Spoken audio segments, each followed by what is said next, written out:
altogether, what do you want? I mean, obviously there's an entertainment value, and there's something to having a life of stories, even if they were crazy and wild and sometimes greatly negative and sometimes greatly chaotic, versus having the life where everything works, but you're just a bunch of boring, plain motherfuckers. Well, listen, I was going to ask if that was chaos, and they kind of answered that. Yeah. But based on what you just said, what I wanted to say earlier too, I just remembered, is that the fact that a lot of guys don't realize it, but people in general don't realize that a lot of relationships are breaking up because I've actually, back to what I said, I've asked women when I'm nice to them. I like, why did your relationship break up? I say, why did your last relationship end? You know what I'm saying? That's my nice way of saying it. And they'll give a long, drawn out answer, and I'll respond by saying, so basically you're saying you were bored, and they'll be like, yeah, basically. And I'll be like, hold on, so he was supposed to entertain you? She's like, well, yeah, because this, then, and the third, and he didn't take me to this restaurant because I've already been here before, and he took me to tried to fly me out here, but he doesn't already been there before. And I'm looking like, wow, if you go to all these restaurants and you've been to all these places and so on and so forth, it's going to be very hard for a guy to impress you. She's like, yeah. I was like, so you realize you're making it harder and harder for a guy to actually get to you, right? You know, you play hard to get too long, you don't get got.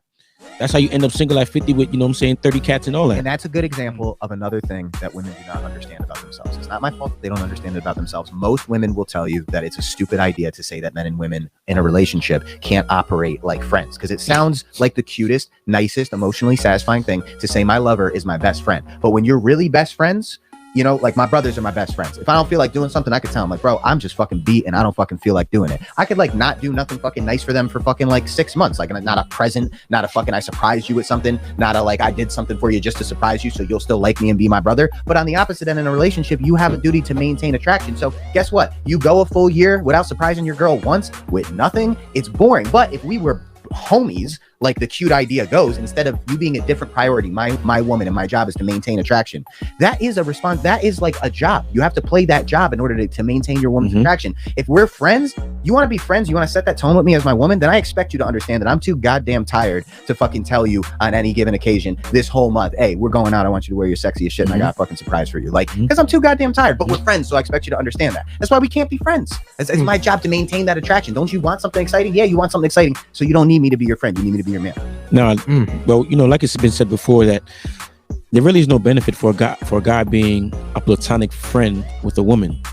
I've said it before, like if I am quote unquote what you would call a friend with a woman, I call her a homegirl, because this is a woman who most likely I've already had sexual encounters with, back in the day, and we just happen to just be cool and just kept it cool, whatever the case may be. But just like how we spoke about earlier, what is the if you take the sex out the equation, like I was asking before, why is she there? So when it comes to be a value provided, even my female friends, the only female friends I have, we work together. Yeah, exactly. But I call that a business associate. I consider, like Rachel, we've how much shit have we already like fucked around and worked on? You know what I mean? It's not like we're employees or we're like fellow employees, but I'm saying like, but generally that's how I am with my male friends too. Like I don't have friends that I just sit around with. I don't have friends. We're just kicking it. All my friends, my brothers, everybody. Like, right. That's what a productive man wants in friendship. Well, think about it. When most guys who are in the friend zone with women, they literally, for the most part, see women. Okay. I'm about to say this, and let's see what these women say. For the most part, these guys in the friend zone, they literally get no benefit from being in the friend zone. What is the benefit? They're not getting no bread. They just hope. They're not getting no box. Nope. What are they getting? Food? Y'all ain't cooking for them.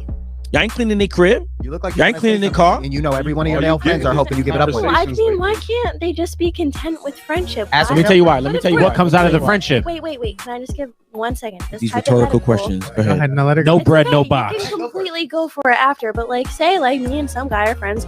We're not attracted to each other in any way, but we really enjoy our company. No, that's not the way it works. One person is attracted to you. I'm not even saying it's always the guy attracted to the woman, because I've friend zoned chicks before. What if we both think we're so ugly? I think he's so okay, you're ugly. Talking about the exception again. How do you think he feels that way? Why? Because he's Mark? Told me. I gotta he looked at me and was like, "You're ugly." This goes all over the place. I gotta make this direct. Answer this one direct question, okay. Rachel. Is it possible for a man to be friends with a girl and not want to fuck her? Yeah. And it happens often. Wrong. I and mean, it happens often. from my experience, maybe. Okay. Anecdotal. Hold up, and I'll tell you why. And I'll tell you. I'll tell you. Go ahead. And you? It's rare. It's rare. Okay. Yeah. Now, check this Okay. out. I actually have an answer that's not like fucking misogynistic or crazy or none of that shit. So you either have the guy who's being friends with you because he's hoping one day you fuck him because he has no game and he's an idiot. He's playing this waiting game. Okay. Most of us do this when we're young until we figure out that it doesn't work. Okay. But the second option is still a dude who wants to fuck you because check this.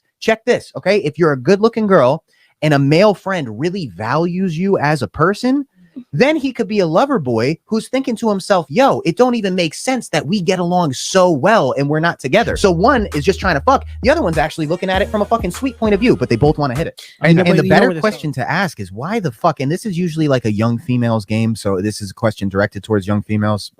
But I don't understand why women even like, why the fuck would you keep dudes around categorizing them as a friend and you're just toting around this guy who you know wants to fuck you? The true answer is it's free validation. So they always have that option. That's why, because they know if one thing doesn't work out, that friend zone guy could be promoted to the next. I think a girl's probably like thinking about it because you can sense that energy. Women, you're right. Women know. You always know. Yeah. Man's interest. Let me ask the question differently. We have a very good intuition. She got the shades on now. She's like, I know. Let me ask the question differently. Pass the weed to me. Hold on, let me ask the question differently. I said it before. Go ahead. It was rhetorical before, but let's go around the room and I'm gonna ask the question. And ladies, please answer honestly and quickly. And quickly. All right. So many of you.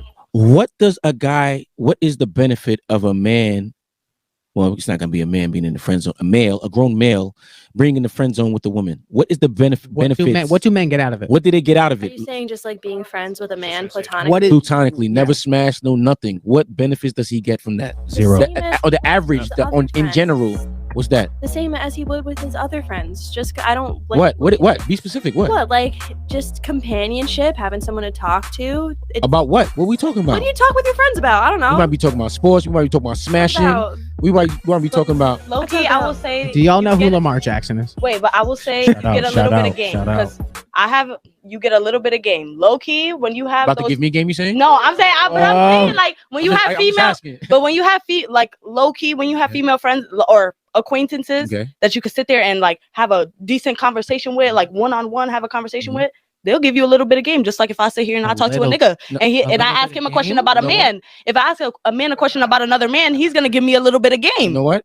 I agree with you. Okay. Because I told you, because earlier I said that I made some women put them in the friend zone. Right. And they put me on a game. They could be messing with a dude and they tell me why they're really doing what they're doing and so on and so forth. Yeah. So yeah, absolutely. Like I said very early in this podcast, when I talk about interaction with women, it's not all about being sexual. Sometimes you could just really be interacting. Again, one of the major things I said in this book is that a lot of guys have to be in control of their sexual desires, their lust. So once you're in control of your sexual desires and lust, you can talk to a beautiful woman, be on some shit like, not you in general, but you can maybe talk to a beautiful woman and not really be interested in her, whatever reason, but still get the game off of her. Yeah. But question, at that same time, during that conversation, you know damn well you're kind of taking that with a grain of salt. Because at the same time, regardless of if she finds you attractive or not, you know she's not giving you the absolute full, genuine. But can I say too? What is a real man? Someone that knows how to treat a lady? Someone who can provide for his family? Yes and yes. But the truth is, growing up, having sex, and making children does not make you a real man. Mothers and fathers both play vital roles in the upbringing of children. However, a father's absence removes the child's security, their emotional anchor. Sons from single mother homes are not prepared to properly deal with their emotions, be it anger, sadness, jealousy, or anxiety and fear. Fathers teach them how to cope, talk about, and be comfortable with their feelings. Most of the Western world's prison population is comprised of sons from single mother homes. Inexcusable. True Male Nature 101, how sons of single mothers can think like a real man.